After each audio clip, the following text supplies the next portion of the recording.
Hello, everybody. We're going to start. My name is Akil Lestaire, and I'm a doctoral student at the School of Music. I know there was a small line co-sponsored by School of Music, so this is me. I'm the co-sponsor. Music will not be the subject of the talk today, but I wanted to just give a little bit of words before we get into the wonderful guests that we have here.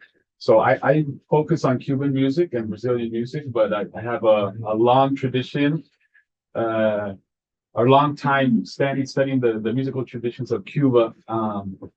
And so my role as an ethnomusicologist is always to locate music in the context of the society. And when we're talking about Cuba, we cannot talk about Cuba without talking about the United States, because these things are constantly in this polar movement. And so this is something that I have known for a long time. And thank you to CLACS. So thank you to the Center for Latin American and Caribbean Studies. I actually applied for and received for the summer coming this Tinker Field Research Grant. So when I went and I'm looking at the application, I say, well, what else is going on? I come across Ernesto. And I start reading about his bio and what he's doing. And he is a visiting fellow from the Tinker Foundation at Stanford University currently. So I reached out to him, and in the few times that I have spent and talking to him on the phone and being with him, he's proven to be an extremely intelligent and extremely humble man. When I asked him to send me his CV, he sent me 30 pages, and I said, no. And I thought, wow, no. So I have some notes here. So these are the things that stuck out to me that I want to share with you, so you know who's in front of me, in case you don't already. He's a professor at the University of Havana in the Center for Hemispheric and United States Studies. He has over 70 credited publications, including articles, chapters, edited volumes, and co-authors books. He has been a guest at numerous institutions around the world at these more fancy, noteworthy places of the bourgeois, maybe like Princeton, Columbia, and Harvard, but has also expressed his commitment to the people working with people in Ghana, China, and Colombia. And so he has traversed these two worlds in his mission that we will see today. And if all of that wasn't enough, as a full professor, having been chair and leader in his center, he is currently pursuing a second doctorate at the University of Rostock in Germany. So let's give it up for this hardworking man. Okay, thank you. Well, good morning to everyone that I haven't with yet. I'm really happy to be here. Honestly, not only because of the campus and the center, but also I'm really happy to see friends that I haven't seen in some time. It is actually a great opportunity to exchange with people that are interested in this affairs and that are active in trying to solve some of the issues that are actually going to be touching on in this presentation. I'm going to be talking about one aspect of a much broader topic. The broader topic, of course, is U.S.-Cuba relations, specifically U.S.-Cuba policy, the policy that the U.S. have been making for Cuba or against Cuba, I have to say, for a few decades now. But within that, I'm going to be touching on one of the specific dimensions of that policy. The U.S.-Cuba relations is actually a topic that entices the interest of a lot of people around the world, because it is, I think, a relevant topic for Cuba, for the U.S., for Latin America, and actually for the whole world. If we want to understand the dynamics of the international system, what's going on, there's just a few publications in the last few years that have the way that this is some publications which I've been involved one way or another. But it's actually plenty more. These are published in different countries: Cuba, the United States, Mexico, and Germany, actually Switzerland. So just to give you an idea of the scope of the interest that may be out there about these topics, especially when people try to approach topics related to international affairs from a critical perspective. So What I'm going to be discussing with you today is very briefly. I will try to be go very quickly on the first couple of them. The way in which the Cuba policy is made here in the States, and also the forms that this policy has taken after 1959. And then we're gonna get into what is to be the meat of this talk, which is the social engineering part of it. Why? So the making of the policy, I don't pay too much attention. This just present the perspective through which I'm looking at this. Policy making is a complex process.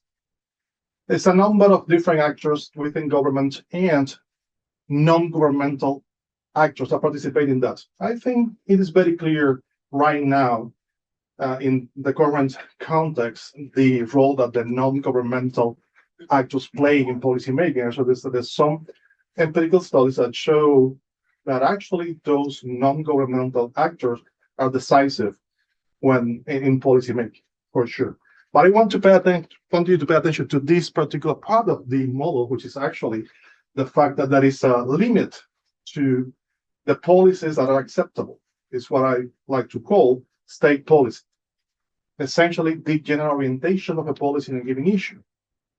That is probably not stated anywhere, but you can actually extract it from the specific policies that are made, and also from the history of the relationship between, in this case, Cuba and the United States.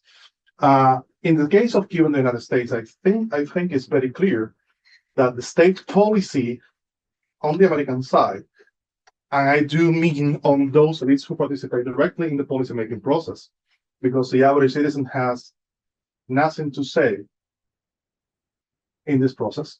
Actually, there is evidence that the opinion and preferences of the public have no influence whatsoever in the policy that is made in general across the board, let alone in a foreign policy matter. So in this case, talking about how the elites look at this, it is very clear that from the very beginning, this is even before the United States was founded, there was an orientation in this policy looking to secure control on Cuba. Was actually written and said by the founding fathers themselves, and a number of major politicians and other major actors in Latin American politics for centuries at this point. And since 1959, I think it's very clear that the whole idea is try to recover control of Cuba through the means of a regime change. That's fundamental idea, and any policy, and I do mean any policy, meaning Biden's policies, Trump's policies, or Obama's policies, had the same end goal. There are differences in the means, but not in the ends. Not in the ends. Actually, he said it himself. Obama said it himself. We're changing the means of our policy. We're not changing the goals, the aims of our policy. He was very clear about it when he was announcing the change in policy in 2014. And every actor participates in this based on the resources, the imperative, the needs, but also in their interpretation of the reality and interpretation of their own interests and interpretation of what they can and cannot achieve. It is important because then you probably can understand why some people that may have an interest may choose not to act in a way that we may consider that will go into their own in favor of their own interest, but they may have a different interpretation of that because it depends on the ability to assess that reality accurately. Whatever we are saying, it is conditioned by a number of factors. And this is just some titles, those labels are used to differentiate different variables. What is going on in the world and in the region, what is going on in Cuba, what I call the structural variables, which is the things that change very slowly over time, that at any given time can be used as unchanging factors. And of course, what is going on within the United States, the balance of powers between different groups, the electoral context, all of that. All of that, when you put those variables into the system of policy making, they generate the specific policies that we have seen so far. So, why the interest on Cuba from the beginning today? because otherwise we will not understand. There is have been always some degree of economic interest. It goes from controlling the Cuban ports to, at some point, control the Cuban sugar industry and or Cuban mines. Cuba still today has certain interest in this sense. Cuba has I think it's the fifth largest nickel reserve in the world. It's still placed in the same place that it was 200, 300, a few thousand years ago. Have been here all this time, or we have been there all the time. So essentially, the ports are still located in the same position. So that entails a significant, may entail an interest on the American side, the American elite sides. But also, when things change over time, we also need to consider the impact of ideological factors. You know, the idea that the US has certain rights, talking about the manifest destiny, for example, and its long-term implications for the ways in which the United States that is look at Latin America and the rights that the United States has, and it's even the duty of civilizing the peoples that are not white Americans. So there is this, but also, especially since the early 20th century, the democracy versus communism kind of dichotomy. I'm always a little bit reluctant to call democracy to this. That's when it is presented, but democracy is not different from communism at all. They are two different concepts to begin with. They touch on different things, but that's what we have been framed for many, many years. So there is this ideological component that in a number of individuals may be a major part of the decision making. And probably more important than anything else, the geopolitical interest. This geopolitical interest that is connected to that's the official name. Yeah. I use first this one. Please don't tell the government otherwise, but because can be cancelled. But the rest of the world still call it the Gulf of Mexico, but here it is the Gulf of America. Which, if we were to be accurate, that's fine. I live in America. Cuba is part of America. Mexico is part of America. South America is part of America. But what it actually means in this country is the Gulf of the United States. That's the part in which I have a problem with. So, but anyway, we are too very well located. Our location is too good. So this is, I guess, everybody here knows where Cuba is. It's the big island in the center. And we are very near the southern coast of the United States and near the routes that connect the Atlantic Ocean with the Pacific Ocean.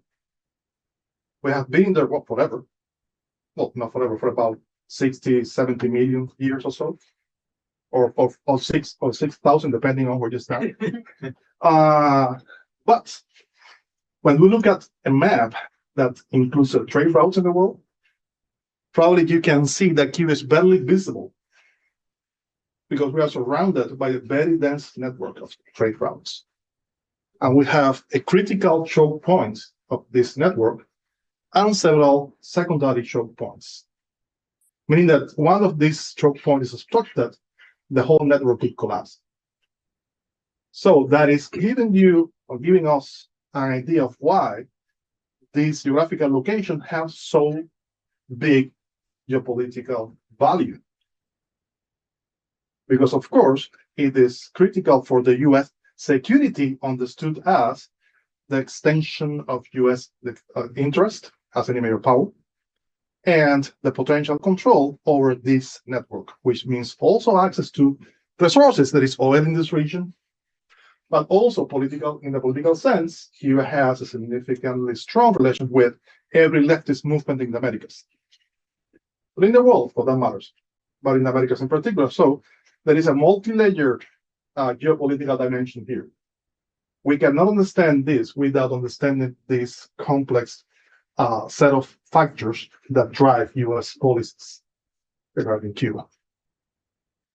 All of it is rooted in this. There is two national projects that are very different in nature and that are not compatible, especially when we are in the same geographical region. There is the idea of empire building in the United States, and I cannot say it otherwise. Becoming a power, projecting abroad its influence, that means empire building. And on the Cuban side, the Cuban national project has been building a nation and achieving sovereignty. That's the history of Cuba in a nutshell. Those two things are incompatible when we realize that Cuba is in the immediate surroundings of the United States. You cannot have both of them expressed and developed to the full extent at the same time. That is, the conflict, the underlying conflict, is there from the very beginning. Since these two national projects were incepted, they have been in course of collision. That's why the state policy is so important in understanding this, because that state policy is driven by these projects and driven by those geopolitical factors. So, how has been US-Cuba policy since 1959? Obviously, very hostile. Extremely hostile, and have a number of components. Why the hostility? Well, obviously because the Cuban Revolution of 1959 actually opened a little hole, not so little to begin with, in the power structure that you have built in the region. And also served as a starting point and a stimulus to a number of liberation movements in the region, and Cuba actually supported these movements. So that will generate unavoidably a hostile reaction from the American perspective. But they also have to consider that the US lost property in Cuba, initially with the agrarian reform, the land reform. These guys, very famous in Latin America, particularly Central America. The biggest landowner in Cuba before 1959. And they were the ones who supported, for example, the coup against Eco governments in Guatemala, and they very actively supported anything against whatever will affect their interest in Cuba, Central America, but anywhere else. Of course, I don't have to say anything else but just mention the Cold War. I'm guessing. Although there are some people that are here that are very young probably never saw the Cold War firsthand. Some others did. But obviously, the Cold War and that struggle for actually the competition for the third world in the process of decolonization, and the struggle between the American power and the attempt of changing the international system that was undertaken by the Soviet Union, and all the consequences of that, Cuba revolution happened in the midst of the Cold War, so it will be unavoidably addressed through the lenses of the Cold War. On top of everything I have already said, very quickly, you add the Cold War to that. It's not because of the Cold War; it's all of that and the Cold War, right? And of course, the Cold War entails that a specific ideological bias that I was mentioning earlier. Anything that will happen in this context will be seen in the United States by the American elites as communism and a threat for, how do you call it, the liberty? Freedoms of liberty, whatever.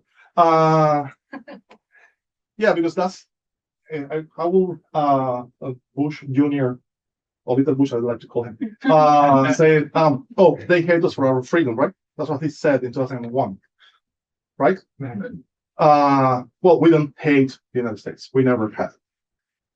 Some of you know it firsthand, right? But definitely that's the way which have been interpreted and treated on the American side. That is, we want to advance in this freedom meaning, advance capitalism in US, control, etc., etc., etc. So that's why, since the very early times of the revolution, it has been the very core of US policy. I don't think I need to add anything to this.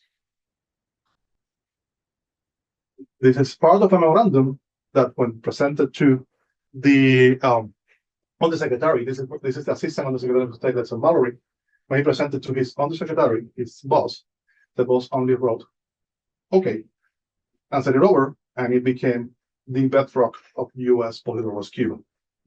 This is April 1960.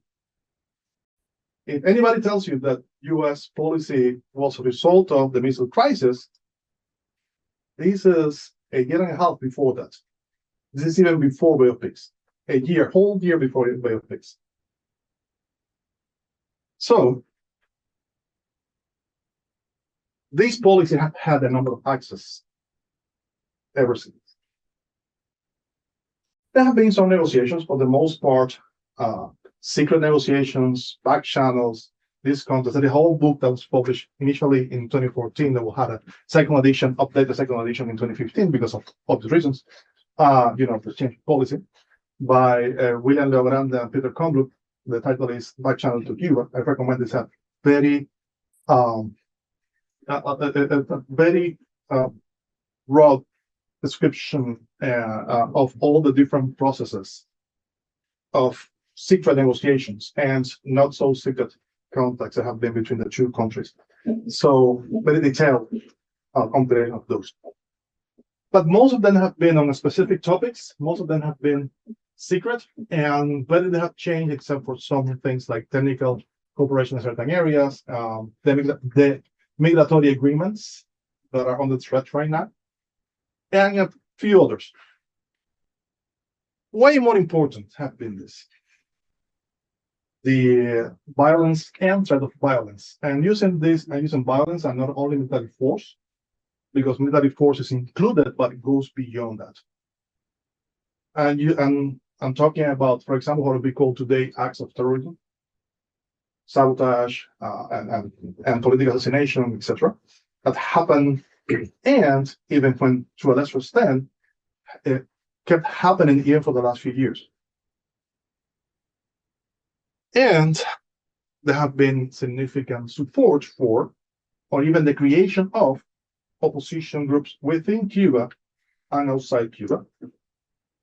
This is extremely important. Of course, sanctions that we call the blockade, they just call it embargo. There's a whole conversation about it. What is not. So we call it, in Cuba, call it blockade because it is way beyond what an embargo is, even within U.S. legal framework. And definitely, it is understood the way to censure Cuba is an act of economic warfare. That's why it is used as a blockade, right? And last but not least, because it's the main topic that we're going to be touching here, the component of social engineering. So, what I would like to talk to you today, for the most part, given that framework, is the social engineering part of this. What is social engineering? That's a very good question. That have been useful. If you go now on Wikipedia and you type social engineering, the examples are going to give you going to be the Soviet Union, the first one.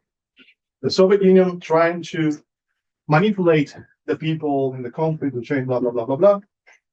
But if we are strict with the definition, social engineering is essentially a program, a set of programs oriented to modify and control the behavior of large groups of people. Arguably, any public policy is a form of social engineering because you're trying to modify or control people's behavior. The question is, how does this apply to the Cuban case? How does this apply to U.S.-Cuba policy?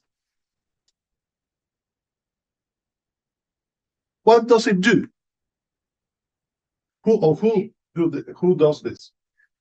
Any actor. I'm talking about governments, but not only governments. There could be non-profit organizations. There could be companies that use their power. Any actor with sufficient power to affect directly or indirectly a relatively large group of people could and often do use tools to modify people's behavior to favor their own interest. That's what social engineering is, applied at any level. So, what may limit the ability to modify and control people's behavior? So, what are the limiting factors in social engineering? On the one hand, you need access to that target audience, right?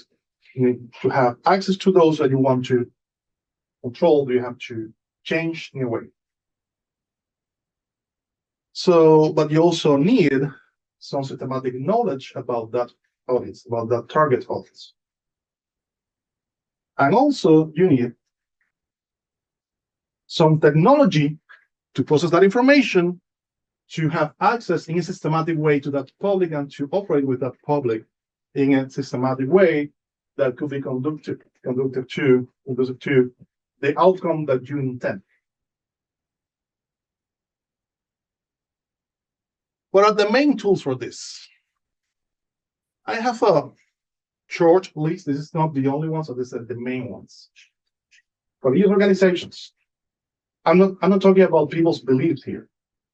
I'm talking about religious organizations that do operate trying to either convey certain message to this public or try to keep people operating in certain conditions. We can see it all around. More recently, for example, not only in Cuba, you can see, for example, the impact of certain evangelical churches in Brazil and the support for Bolsonaro. That's a major recent example. And you have these organizations currently operating in Cuba, trying to generate debates that are non-existent or that were not existent, for example, around abortion in Cuba, or generate debates around equal marriage, for example, which are social aspects that have been developing for many, many years, some of which, for example, abortion is not a discussion. There was never a debate in Cuba for the last, 80 years or so. And now some start pushing for debates on that topic. Of course, educational systems, obviously. Non-profits are very, very important because they work with communities, local people trying to advance in certain, let's put it this way, they try to generate either behavior or to train people that will then lead communities so they will change their position on the behavior according to the interest of those who put the money, who give the money for that. That's very, very visible, for example, in, probably you have heard about, I'm sure you have heard about the color revolutions in Eastern Europe. Whatever we may think about the processes, the non-profits of this non-profit organization were critical. And there is one, for example, the People in Need and the Open Society Foundation, established mainly by George George, who were fundamental in those processes in Eastern Europe, for example. Still out there. And you can actually see many, many, many of these around. Media, obviously, these are people who control the flow of information in and out any given community, for the most part. And media is many different kinds of media, right? So I'm talking about all of them. And of course, you have the cultural industries, those who typically present to the people and sell to the people certain patterns of consumption, certain worldviews in the apparently apolitical way of a soap opera or a movie or whatever. Soap operas, by the way, big deal in Latin America, but they all have some kind of social and therefore political message. Social mobility, that you can do whatever you want by working hard, blah, blah, blah, without criticizing or without even looking at the systemic constraints on that process. That's the typical soap opera. And those are big deal, I believe. Who will be the targets of this? In the Cuban case, there are three main targets. It's essentially everybody, but I'm separated by groups. The Cuban people itself, the American public, and global audiences. Why? Because this means that if you use social engineering in this context, you're going to try to make the Cuban people think and act in certain ways that will be counter whatever the revolution is or was or tried to be. But at the same time, you need to convince the American public that Cuba is whatever they say Cuba is, and therefore trying to either gather support for this kind of policies, or worst case scenario, to make people indifferent to whatever is going on vis-a-vis Cuba. This, by the way, is applicable to any policy. This is the Cuban case. And of course, you also have to sell a similar kind of message to the rest of the world. The difference is that you need to understand those audiences and then craft your message so it will resonate with those particular audiences under specific conditions. What are the conduits that have been used for this? We have a few. Originally, most of you, probably some of you, have gone to Cuba with people-to-people programs. Yeah. Unfortunately. I mean, it's not a bad thing in itself, but it was meant to. The idea behind the people-to-people programs in the case of Cuba, for all of you that don't know what this is, I don't know if someone doesn't know, people-to-people programs were introduced in the 1990s by President Clinton, actually, by the Clinton administration, as a way to modify Cubans. It was actually said plainly to modify the Cuban people's worldviews and their approach to socio-economic issues, all of that. Yeah. The whole idea was that the best ambassador, the best representation of the American values will be the American people, so they'll be allowed to go to Cuba to engage with the Cuban people in cultural programs called people to people. So the Cuban people will discover the wonders of the United States and the United States system, all of that. It was said almost with those words, almost verbatim, in the way it was justified. It was horrible. For me, I mean. I had a good experience. Well, the fun part is that there are very few studies on the topic, by the way. Very, very, very few. But the couple of those that I have that actually have access to, I mean, surveys about what people believe before coming to Cuba, American people, what people believe after visiting Cuba, it was essentially the American visitors' minds what changed for the most. Yeah. There are I remember one study, for example, about 400, 500 people, a survey, like a panel study. When before visiting Cuba, 80-something% said that they believed that Cuba was a bloody dictatorship, blah, blah, blah, blah. When they came back, that number had dropped to 19%. Same people, just one visit to Cuba. So it goes both ways. But it was intended as that. So you may have really good experiences, and the Cuban people will try to give you a good experience. I went back again on my own after the first people program. But they were intended that way.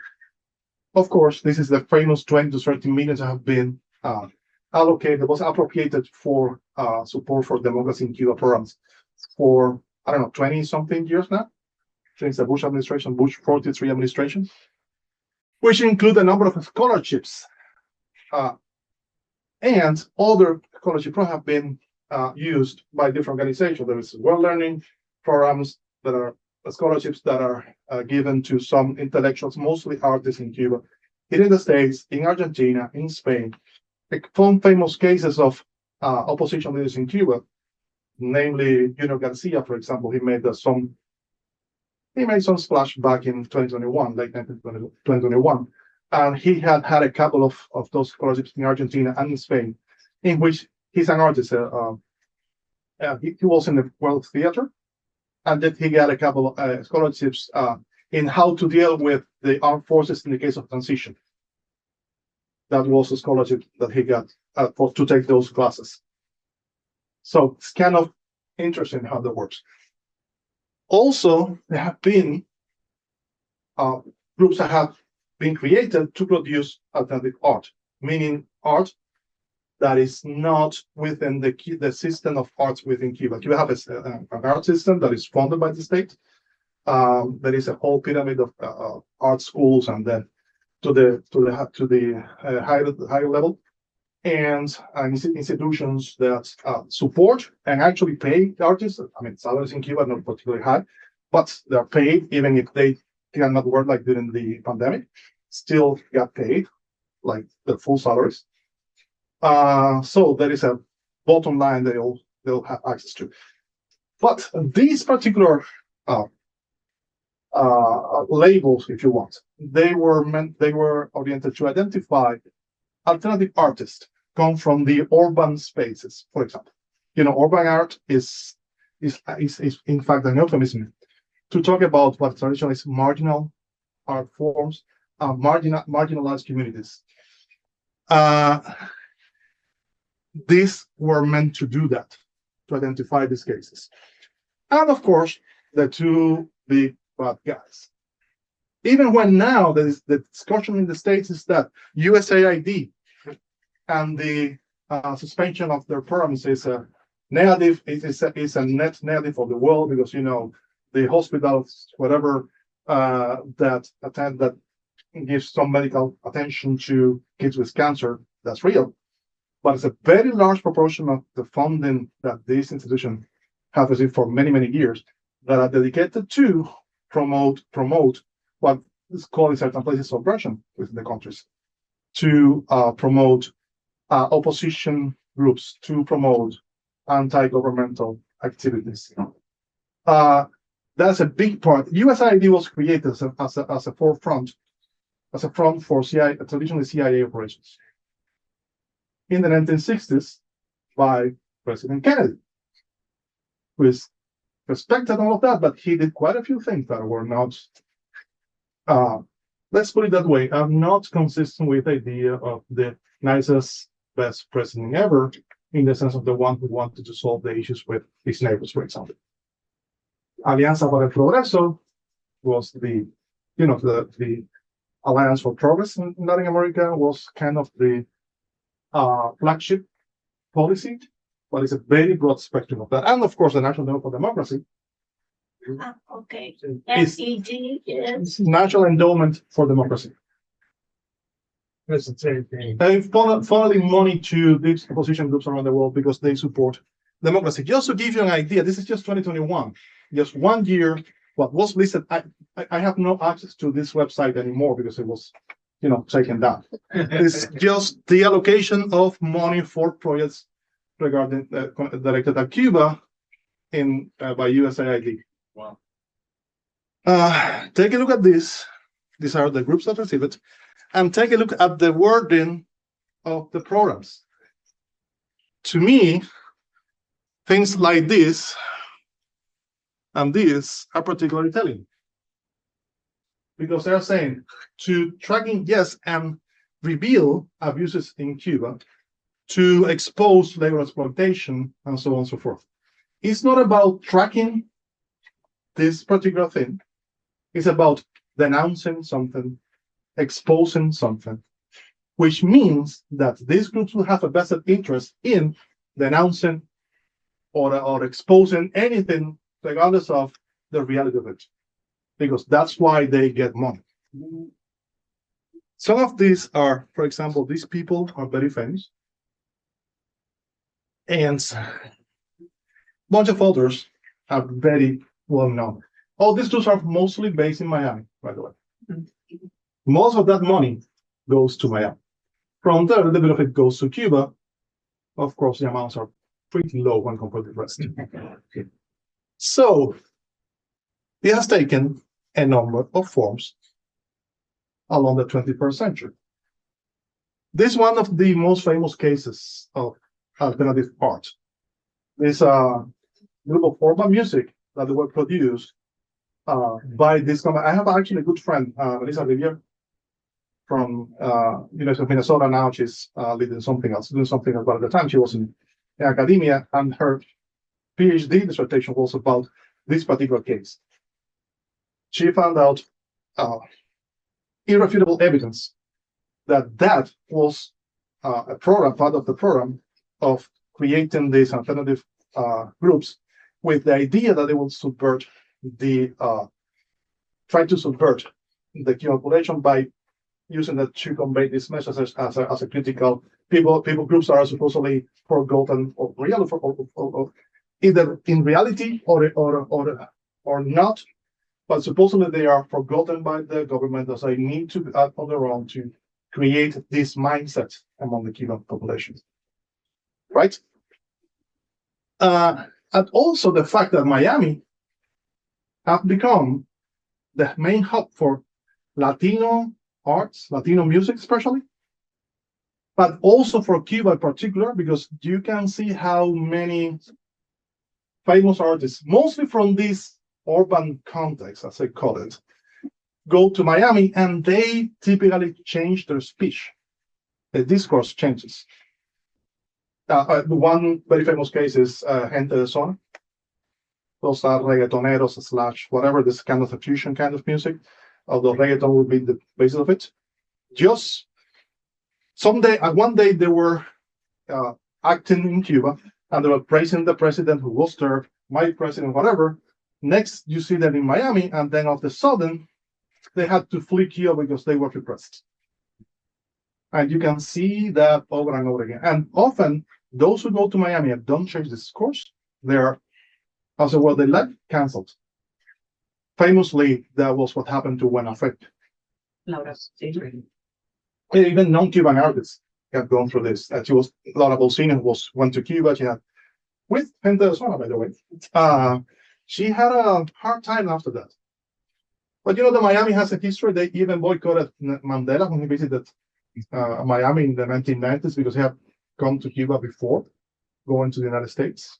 Anyway, and then there is things like creating and supporting independent media.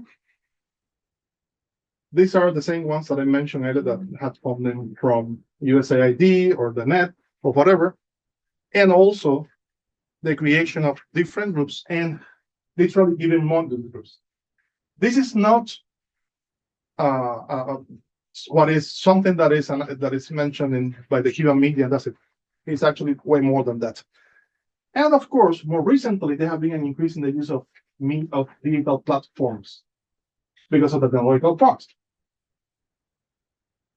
And they have been successfully creating what I call the ecosystem of media that try to convey information and to provide the audiences with a view on Cuba that has several levels. You know, the traditional media, these are less, how to put it, they have more variation what they say. You can see, for example, NYT in 2014 publishing articles praising the Cuban medical cooperation, particularly in the case of Ebola in Africa. But that was part of the change in policy. But these two in particular, not for nothing, they are staunchly anti-Cuban government. And they often quote or reproduce articles and posts from the other levels. Like, for example, the Matiz, TV and radio Matiz, which are the two main traditional, in structurally speaking, traditional media outlets that are oriented to Cuba, which are part of a broader system that is controlled by the USAGM, formerly this is United States Global Media, and it is formerly the Broadcasting Board of Governors. Also, it is a federal organization that is in charge of managing this family of media outlets that are dedicated to convey messages from the US to this country. Voice of the Americas is just the one that operates directly in Latin America, but it's Radio Free Europe, Radio Free Asia, for example. Those are major actors, and they were used in the Cold War. And Voice of the Americas have been used in the Cold War, and they are directly connected to a number of other media outlets in Latin America. As of 2019, the last figure I have, there were 623 other media outlets in Latin America that are connected to them and broadcast information and articles and materials produced as part of the VOA system. And then you have digital media, the independent media. And at the bottom, but are very loud, you have influencers. That's just two of the most visible ones, like Otaola. He even ran as mayor for mayor of Miami-Dade County. Alexander Otaola, this guy here. He came fourth, I think. Not even close, but it was stolen. apparently.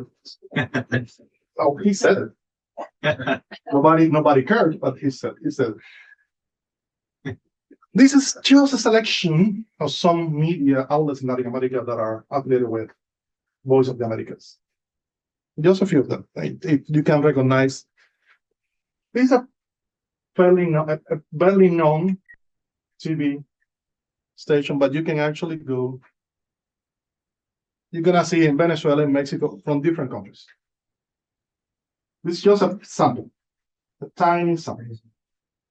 And this year, with the cancellation of USAID, all of that, or the supposed cancellation for USAID, we have some confirmation that was unintended.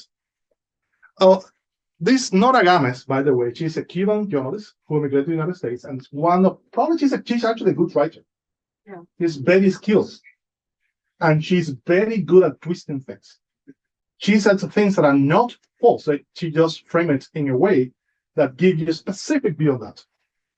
She works for the Miami Herald and the Mo Herald. And she published this. This is this is a direct quotation from her article, from this article. Cubanet, the other, okay, you see, Cubanet lost overnight $1.8 million. Wow. And that website, just before it was taken down, it listed nearly $10 million in programs, ongoing programs focused on Cuba. Wow. These people is now screaming from the rooftops because they are just cut from any funding, and they will perish if they don't get any extra money because they're independent. Yeah. Absolutely independent. So, what is the goal? I will say that the goal of this is very clearly to promote certain view within Cuba in which the values of whatever the Cuban Revolution is, or tried to be, is simply not good.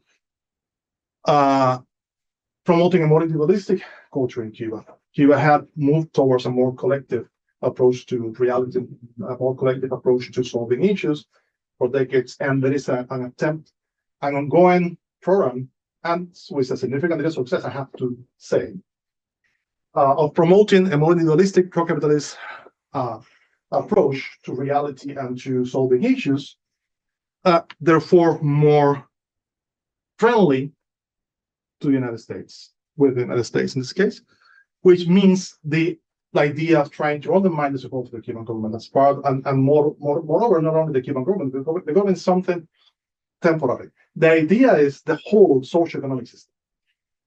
Whatever we may think about it, we may support it or not, we may like it or not, but the reality is that there is a very well structured and long-running set of programs dedicated to undermine support for this model.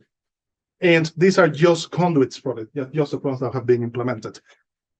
That means the idea of creating a condition for regime change in Cuba. That means that it's done through largely creating these worldviews and the consumption patterns that are incompatible with the model that the revolution tried to promote. Again, whatever we may think about it, whatever, it doesn't matter if we like it or not. This is just a fact. That was very noticeable. That was, I saw it happening, the changing of Cuban culture into a more individualistic by the presenters. Yes. I saw it. So I'm going to show you some example of how this has worked. And this is the last stage. Sorry, this is one in Spanish because they publish in Spanish, but basically these are some of these media outlets. This is DNA Cuba, ADN Cuba, Cubanet, I mentioned, is one of the oldest ones, and De Las Americas. They all say that Cuba was a wonderful country before 1959. Was a fully developed, comparable to Europe, way above Latin America, which was true for about 500,000 people in Havana and a few other groups around. They never mentioned inequality, they never mentioned illiteracy, they never mentioned any of that. say Cuba had, I don't know, X amount of cars. Yes, concentrated in one area. And most people didn't have access to any of that. Because as in any Latin American country at the time, inequality was huge. Latin America is until today the most unequal part of the world. So they don't mention, and there have been some others that are, to me, are even worse because there are some people saying essentially that Batista was a nice guy. There was separation. This is true. They have they're imposing things like there was no dictatorship, it was separation of power because there was a Congress, there was whatever. Sure. The question is, why don't you assume, because they are just looking into the legislation, say, oh, there is separation of powers. We have it now, so why not recognizing what the current government and say it for Batista's government? It's inconsistent if you want to use that as your source of evidence. Also, you can see some businesses, they use 1950s imagery as a way to attract and part of their business model. This is pictures from Havana in the 1950s, and this is another different place that is decorated as a 1950s American place. From the actually, these are tradition. This probably you can know, but these are like a very well-known poster from the 1950s here in the States. But then there is the other major part, which is, yes, we have shortages in Cuba, major ones. Now, why we have shortages in Cuba? Yeah, what? Why do we have shortages in Cuba? Shortages in Cuba. Why? Why the shortages in Cuba? Embargo and sanctions. Shortages. Sorry for my English. Right. Yes, this is real, but why? Well, I will say that, and also we have massive immigration, especially in the last few years. We were talking about that just before we come here, talking just about, it's about 1 million people in the post-pandemic years. Late pandemic and post-pandemic, because the pandemic actually lasted more than it officially did. But anyway, these are massive numbers. Sure. But if I were to find which is the main reason for this, I would have to talk about the blockade that have all this history. From the early measures in, actually, this is actually like the first one was in 1959. That's the first one that were structured under the whole legislative process, all of that. Go from the 1960s to the 1990s, with the Hans-Burton being the peak of the process. But probably more important is this. On top of all of that, we have had since the 1970s, is actually the discussion going. I'm gonna plug this in. We had a workshop in May at Stanford, on the sanctions and how they operate and the impact. So maybe some of you can attend. And this is her research. She's not only my wife, but she's my colleague. This is her research. So I should give them credit to. And this is essentially the blue lines are regulations that introduce, modify, or extend sanctions, right? Whereas the red lines are what we call the flexibilizations, are regulations that soften the sanctions a little bit or eliminate sanctions altogether. This is just a quantitative approach. If we look into the content, sanctions are way bigger in their scope than any flexibilization has been ever. I will say that there's only two presidencies, only two terms in which flexibilization have been more numerous than the new sanctions. Obama, of course, during his last 2 years in office, not before, and Jimmy Carter's administration, who was the one who effectively created the basis for anything that Obama did later. So I have to say that in many ways, Carter was more important in this history than Obama. Without him, there would have been any Obama, because, for example, the interest office were open, there was some dialogue, and he started that since he got in office, whereas Obama waited to his last couple of years in office.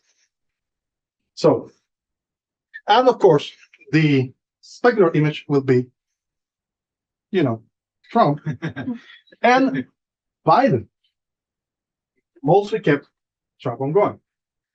However, how is this presented by this media ecosystem? The blockade isn't real. It's not a blockade, it's an embargo. These are things that I heard, that I read, that I found published even in quote unquote scientific articles. This absolute demonstration of the lack of knowledge, of ignorance about it. The idea, which I'm not blaming anyone for lacking that kind of knowledge. But the fact is that some people believe, even as scholars, that the blockade of the embargo is just with the United States, that Cuba can actually trade with anybody else's, which is simply not true. And then it's all, this is because the Cuban government is incompetent. It is a failed state, but then it is a government that controls and represents everybody at the same time. So I don't know how you can have those two at the same time. You can actually find those two expressions in the same text. It's a failed government, but at the same time controls everybody. The people flee Cuba looking freedom, in the thought for freedom. Forget about the economic conditions. All of that is the kind of message you can see in one way or another, reproduced in all of these different outlets, from the influencers all the way to the more traditional media. And I just mentioned here American media outlets. You can read BBC Americas. Same thing. By the way, the BBC's reporter in Spanish is a Cuban American. You can see this in El País, supposedly connected to the Spanish Socialist Party, Partido Obrero Socialista Español, the Spanish Socialist Workers' Party, which is not of the workers and definitely not socialist, but it's social democrat. As of now, it had a very different outlook back in the time, but now it's totally different, very connected to the Spanish elites and all that. They publish these things. Although this is not ABC, which is closer to the right wing part of the Spanish political spectrum. So, what do you think of the current Cuban government? What do I think? Yeah, are you going to personal opinion on that? The current Cuban government is a government that have two major problems. The biggest problem that it has is that it's not the traditional, or it lacks the traditional source of legitimacy that the historical generation still has to some extent. So that government have had to figure out a way to generate legitimacy in different conditions. It cannot rely on the prestige of the leader, or cannot rely on the prestige of having been part of the revolution itself, right? So that's a big problem that it has. Also, it is a government that is trying to manage the ongoing process of reform in Cuba in a context of accumulated crisis, pandemic, all of that. And then I have to say, in the current context, the government has to deal with the increased influence of certain groups within Cuba itself that have accumulated some degree of nothing like what you can see here in the States or in Latin America. Still, some groups are emerging in this process. So, in my view, it's a government that is promoting economic policy in particular, that it has as one of its implications the increase of inequality. Yeah. It's real.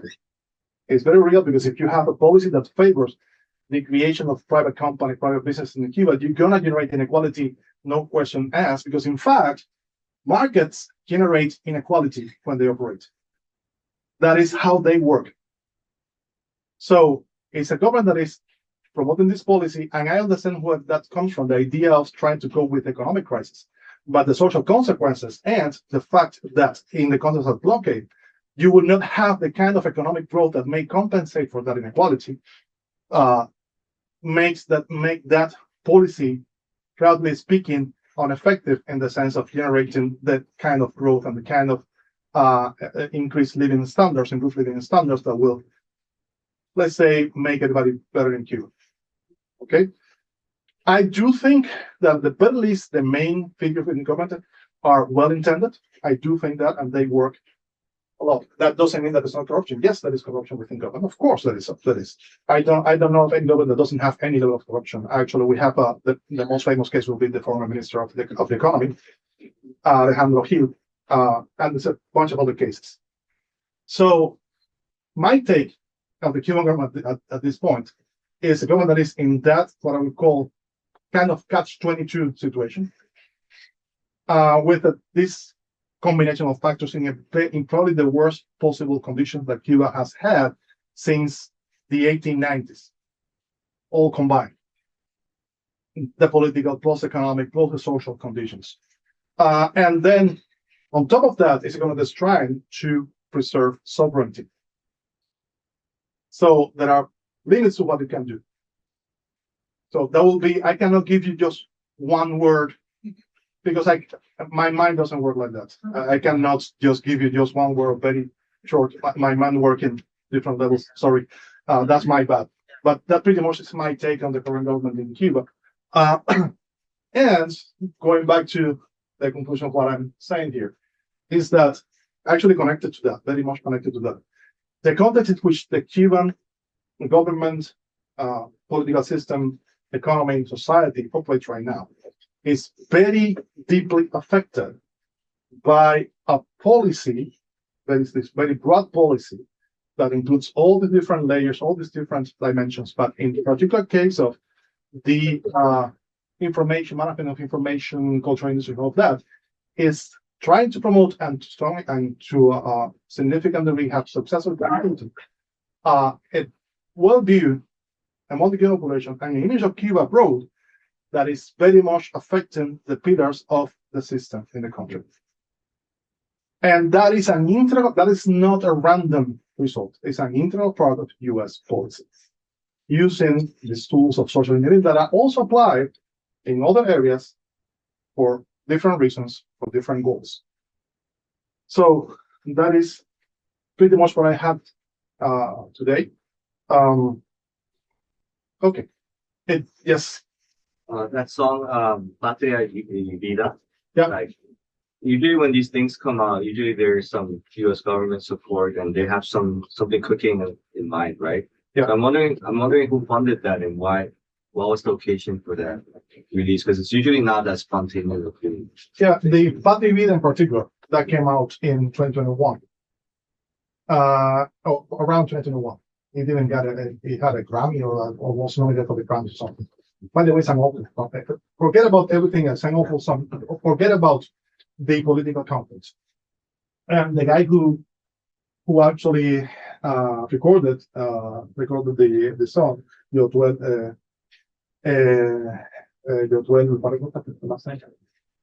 doesn't matter. Who's the husband of Beatriz Ruengo, Spanish, and he had been abroad. He was one of the members of Orisha, like a rap kind of Afro-Cuban rap kind of group that existed, very popular.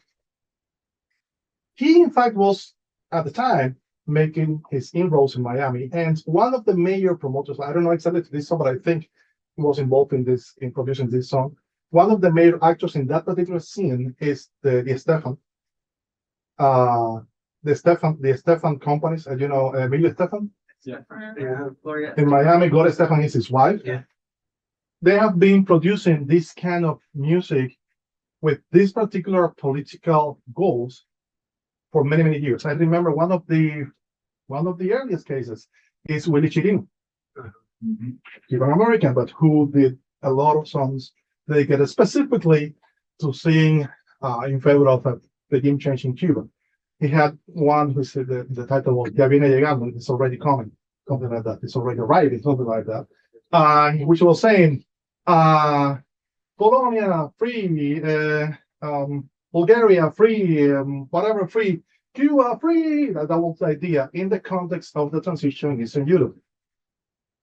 So he was singing it is a major part. I think, I'm not completely sure in this case because I'm case by case, but at the very least in the scene of the Cuban American music in Miami, actually more broadly speaking, Latino music in Miami, the Estefan companies, the Estefan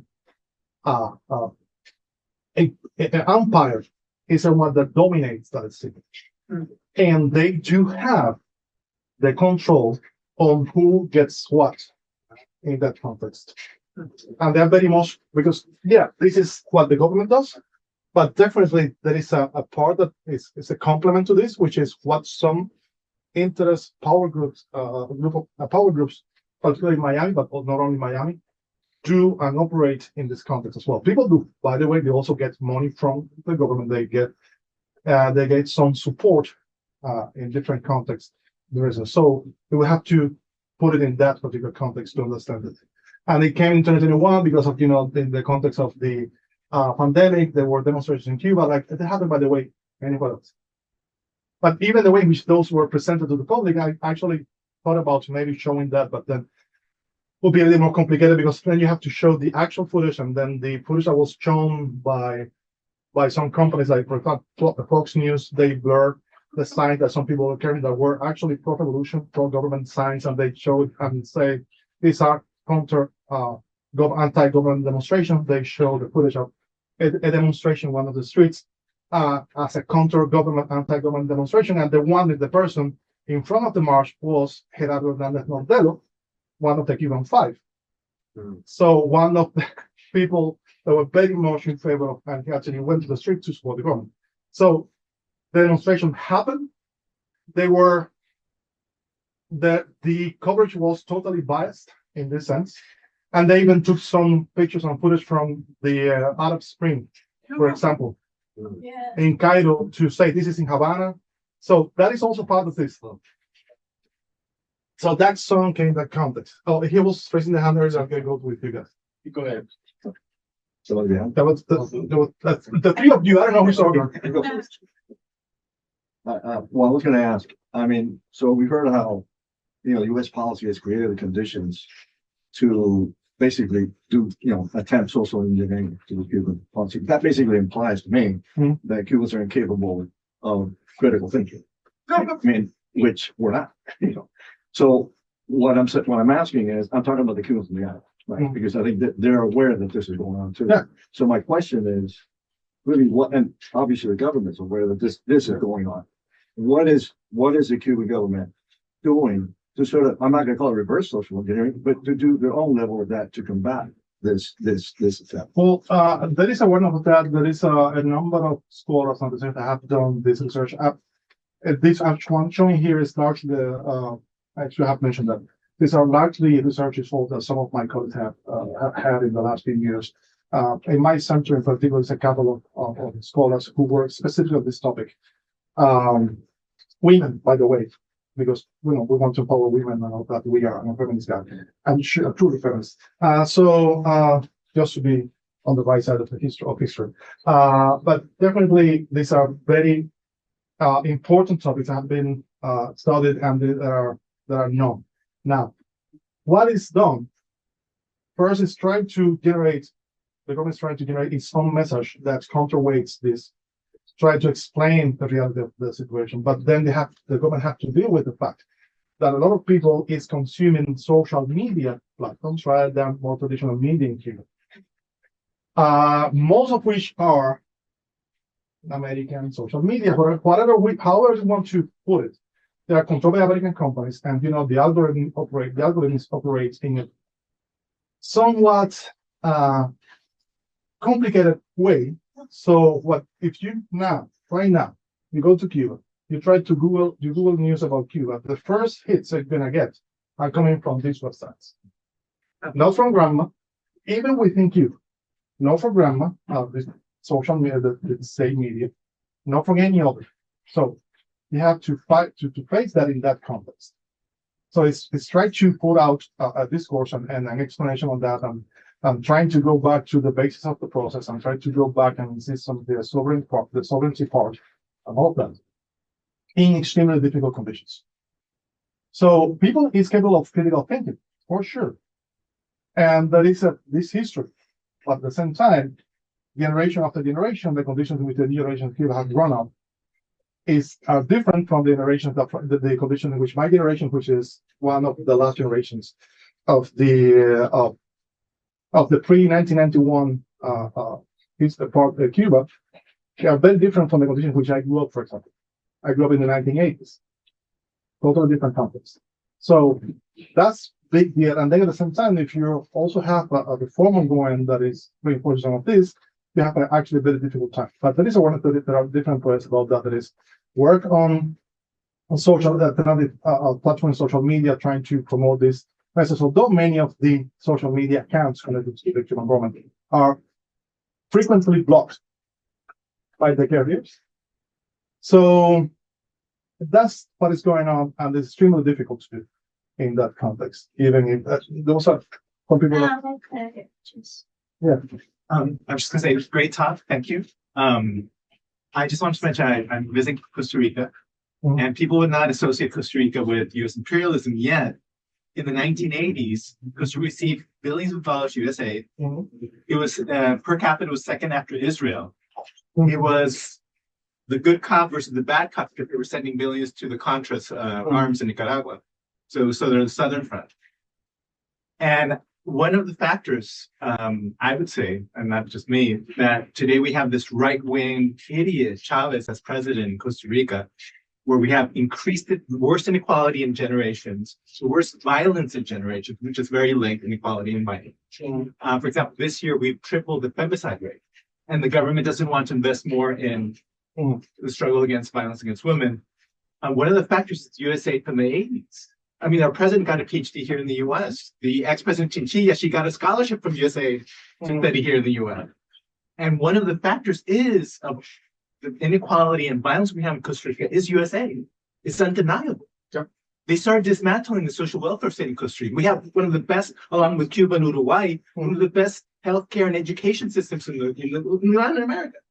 The Central American Switzerland. Yeah. And now it's a Central America. Oh my God, some neighbors, you want to run for your life, you know? I mean, USAID has done tremendous damage in Costa Rica. I can't imagine what they've done to Cuba. I mean, what they've done to Cuba. Let's go to this side.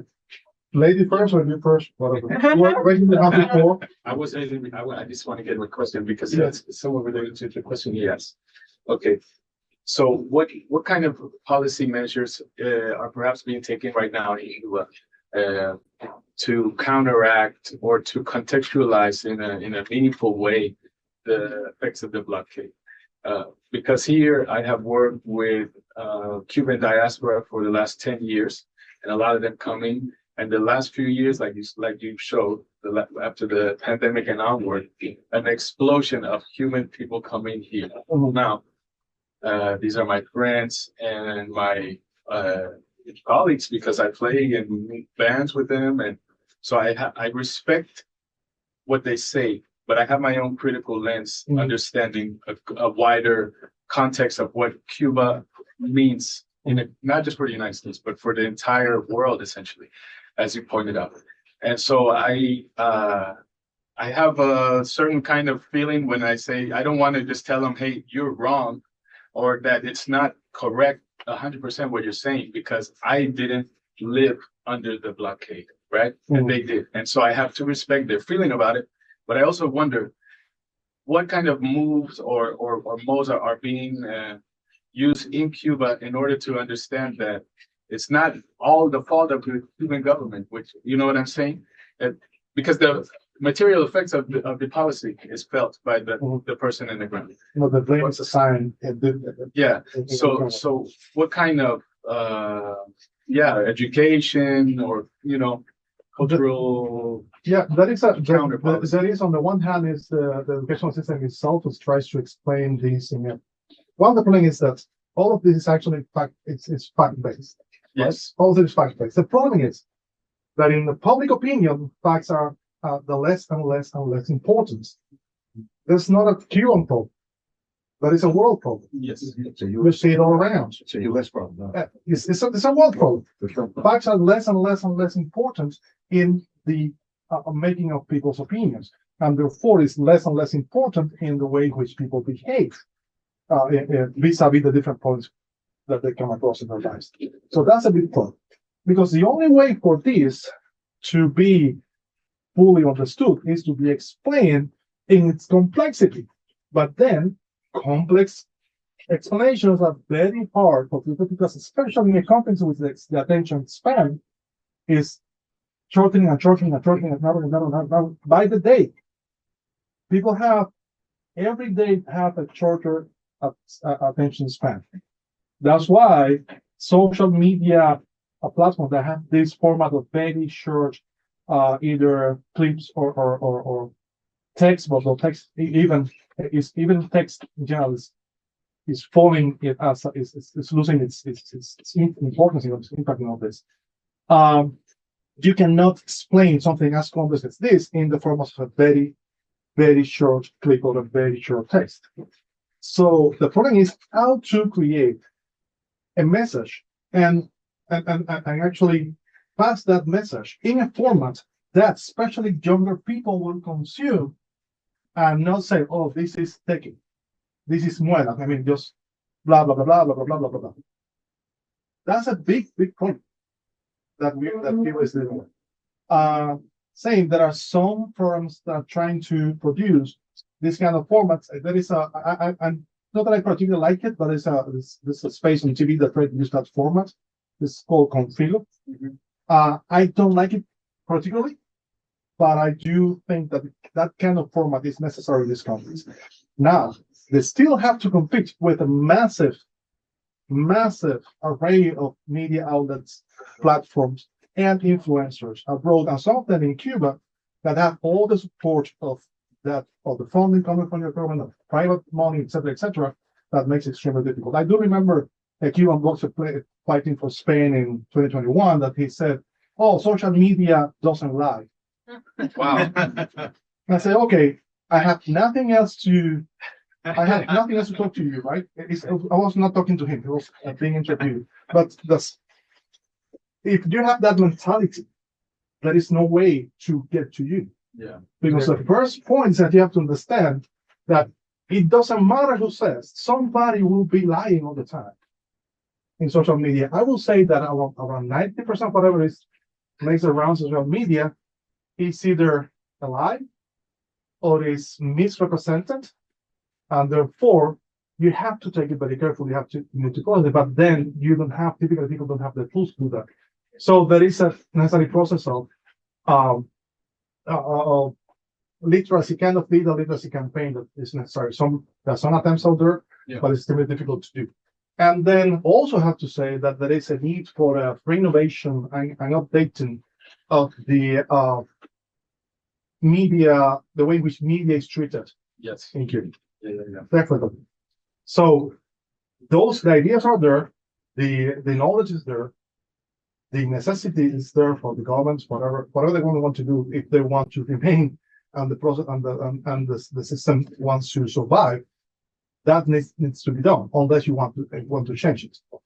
But the problem is, does the government have the resources and the ability to do that?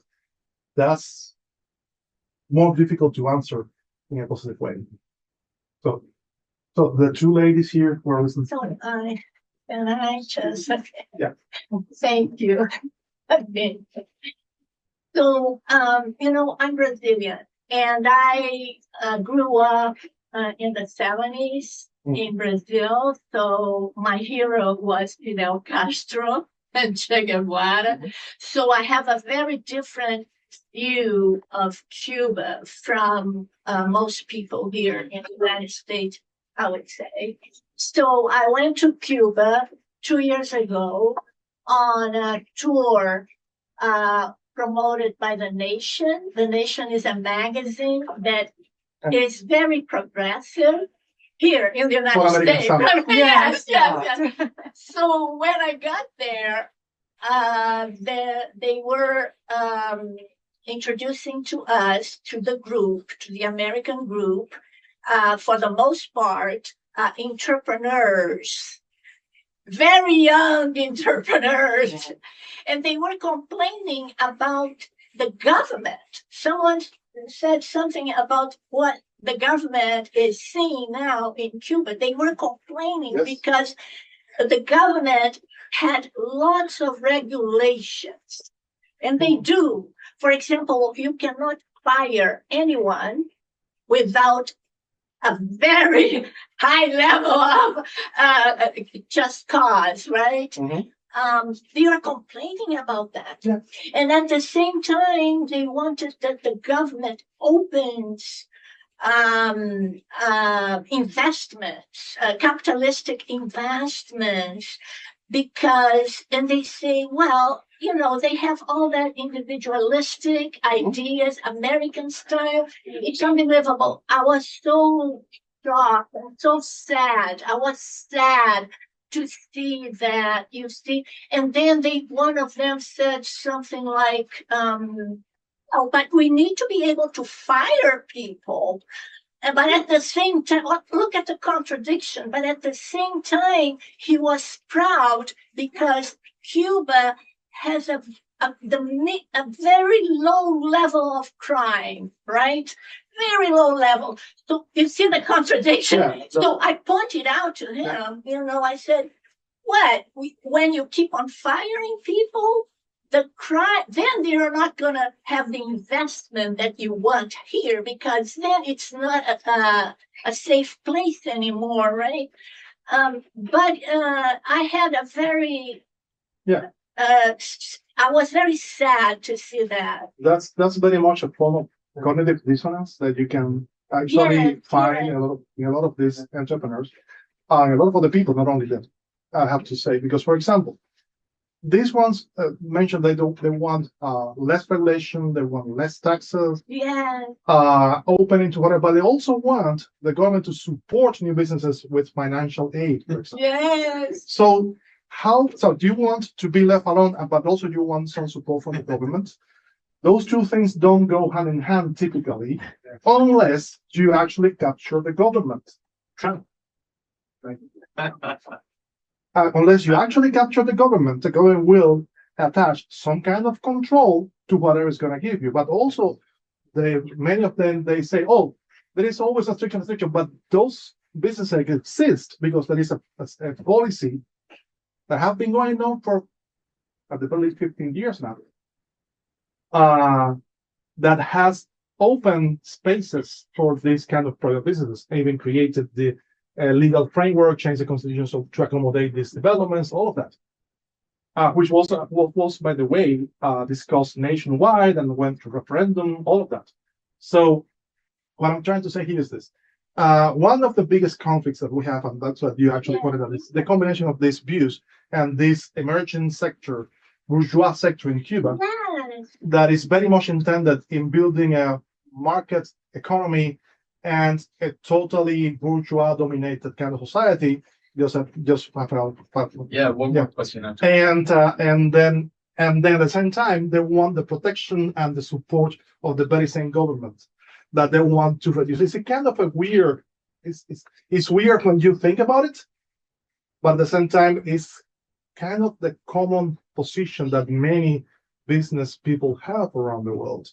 They want the government when they need it, but they want the government away when it comes to social responsibility, taxation, all of that. And maybe we can take two questions because the gentleman back there have been raising their hands and the lady here.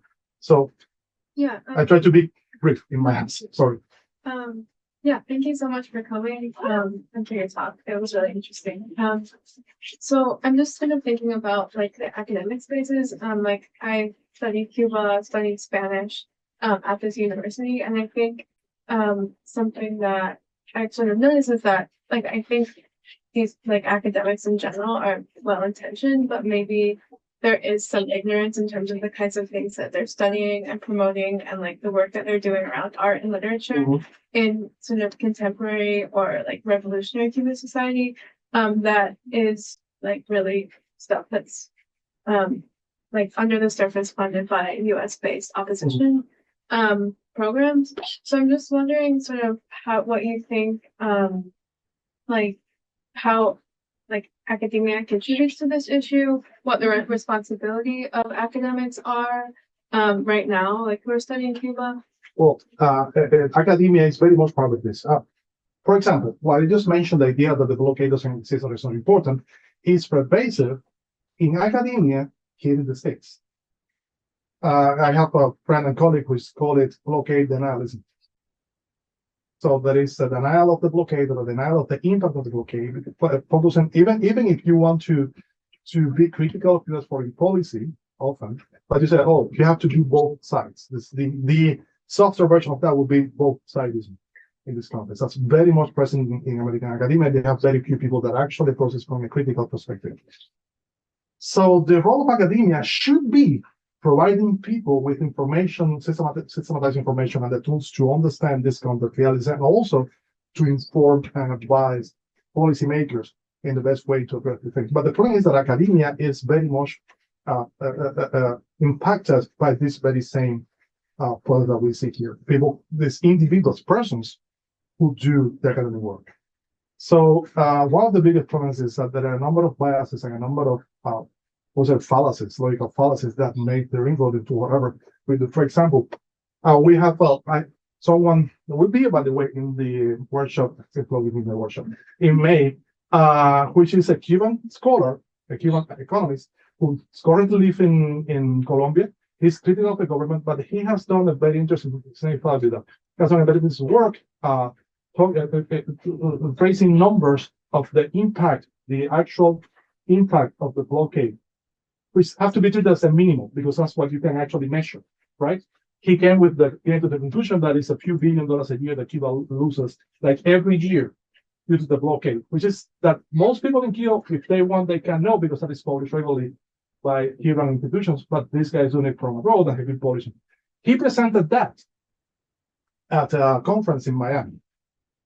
He was attacked by everybody there because now you are helping the dictatorship in their propaganda, blah blah blah blah blah blah. So the real question is the academia impervious to this? No, it's not. It's very much part of the problem. So if I were to recommend anything, which I'm not in the job, the business of recommending anything, if I were to recommend anything, I will ask anybody who's willing to do that is look into the facts and only the facts, and then build your conclusion, and then you can then choose out of the different positions, political positions or opinion, which one is closer to the facts, and then go that direction. But the role of academia should be that one. And most American academia, particularly, needs a very healthy dose of critical thinking. I'm a little bit blunt about it, but that's something I have found, I come across quite a few times. In Cuba, by the way, a part of academia is following the same pattern. Less than here, but it's still, especially among economists and a few other social scientists. Some of them, for example, use that as a way to get some scholarships or some invitations to go abroad, etc., etc., etc. So, but some others do believe that, and some others they participate in. They have their own businesses and they have their own interests, although they don't necessarily disclose that when they are talking from the position of an academic. So, it's that out there. I'm not saying that the Cuban academia is not. Cuban academia is very much part of that in its own way. So I think we have time for just one last question. Yeah. One more question. Yeah. Okay, So make it a good one. You can't say anything. He's my advisor from my undergraduate, so I'm not going to tell him anything. So make it a good one. Okay. No pressure. Okay. Well, I just want to say about the role of academia in the U.S. I mean, so true. And yet, when one looks at what's happening right now on campuses in this country, and it relates to Palestine and the deportation of a professor from Brown because of their political beliefs, says a lot about where academia in this country is and the challenges that we're confronted with. To stay true to facts, to stay guided by principles, we have a lot of work to do. So my question is, I was going to ask two, but so I'm going to try to do it in a way that addresses both. And it really is emerges from the frame that you put forward. Mm-hmm. Your wonderful presentation. One of your slides said, these two projects, one is of empire building and the other one is nation building, right, around sovereignty. So my two questions are kind of related to both sides of that binary. The first one, maybe the quickest one to answer is, you talked about USAID and the current conjuncture, right? And yet at the same time, Marco Rubio from Miami, is the Secretary of State. And so my question the one side of that empire building is, what does that portend? What do you see as, is this going to be a shift in strategy from the soft power, the cultural strategy, back to something more that we saw in the 60s? Really quickly there, it seems so. We need to wait and see if it actually happens, but at the very least, the discourse is pointing at early 20th century, late 19th century style of imperialism, which is the early version of modern imperialism, but still very much presented in the form of territorial expansion, military force, etc., etc. So it seems so, but we need to wait and see. And on the other side of that, the nation building, sovereignty, one might even call it the anti-imperialist side of that equation, is you spoke, culture clearly has been a terrain of struggle of imperialism, right? And it's also been a site of struggle of anti-imperialism as well. So I never went to Cuba as part of the people. I was part of La Brigada de Venceremos. Okay. So I lift that up because there are oftentimes these alternative spaces that emerge, right? So in terms of the media, for instance, I think of in Venezuela, Telesur, right, and the creation of sort of regional blocks and other forms of media, narrative construction, cultural production that exists. And I'm curious, you mentioned about official Cuban policy, government policy, but where do you see, I should say, those other more grassroots or internationalist spaces to counteract what we're getting from TikTok and Facebook and so on and so forth? To begin with, there is even a name for that, which is the cultural Cold War. That actually Latin America was one of the theaters of the cultural Cold War for decades, and Cuba was a major actor of that. For example, the birth of Casa de las Americas, yes, and the Festival de Nuevo Cine Latinoamericano were pretty much part of the film festival, and the Casa de las Americas were pretty much major institutions and major events within that cultural Cold War, which, by the way, has been studied in Europe for the most part. But a friend of mine from Madison, Fatih Giver, actually wrote a book on the topic of cultural Cold War in Latin America, which is, I think, is the only major work on the topic that is out there. Although he doesn't focus on the Cuban case, he has to touch on Cuba, obviously. So that's something that has been going on for decades. It's not something new. What is new is the access to technologies to make it more pervasive, the ways in which it operates as of now, and of course the context in which it is, the context in which making for Cuba is the weaker part in this equation, having a harder time coping with this process. So if you were to build this nation as a sovereign nation in this context, the only way will be to create alliances that go beyond Cuba and to generate certain specific threats at the root. That there are some younger intellectuals and younger people in Cuba that have organized themselves. That is one of the most interesting media outlets generated by this is Latiza, with a double Z, that discusses issues within Cuba. Even though discussing Cuban issues, I'm talking about, I don't know, the new businesses or the policy of whatever, that has to be framed within this broader perspective. We cannot separate the socio-economic regime and the independence or something of the country, that's true with the United States. And one thing that has been true for Cuba, as for Latin America, by the way, is that any party or any group or any individual that is some active in politics has to make its stance, has to make a decision about where he or she will be standing vis-a-vis the relationship with the United States. And that means sovereignty, independence, the ways to look at that, blah, blah, blah, all of that, right? So when you put all that together, all of this could have, these discussions are out there. And of course, there is the other part of which, when you have a bunch of weaker countries and peoples, the only way to compensate when they're in this relationship with a much, much powerful actor like the United States is creating sort of not only cooperation, but integration. That was what the integration process for Latin America, that the ALBA, for example, project was about. And all of that But at the same time, it's extremely difficult because you still have, within those clubs, have different groups and they have different interested people in Latin America that are junior associates of the United States. The typical Latin American elite is a junior associate of the United States in this kind of relationship. So you have to deal with that anyway. And of course, there is a problem of the economic sustainability of whatever, whichever of these products you want to talk about. That's why South-South cooperation is so important, but that you have to step it up and bring it to a level of integration and at the same time a level of sustainability in the economic sense that supposedly Canada propose. So that's where, for example, BRICS comes in and that offers a possibility, all of that. Yeah. So pretty much out around there will be the answer. Is it possible? Sure. Is it likely? I don't know. It's gonna happen, I'm not sure. I have no idea it's gonna happen. Well, Trump is changing the order. Yeah.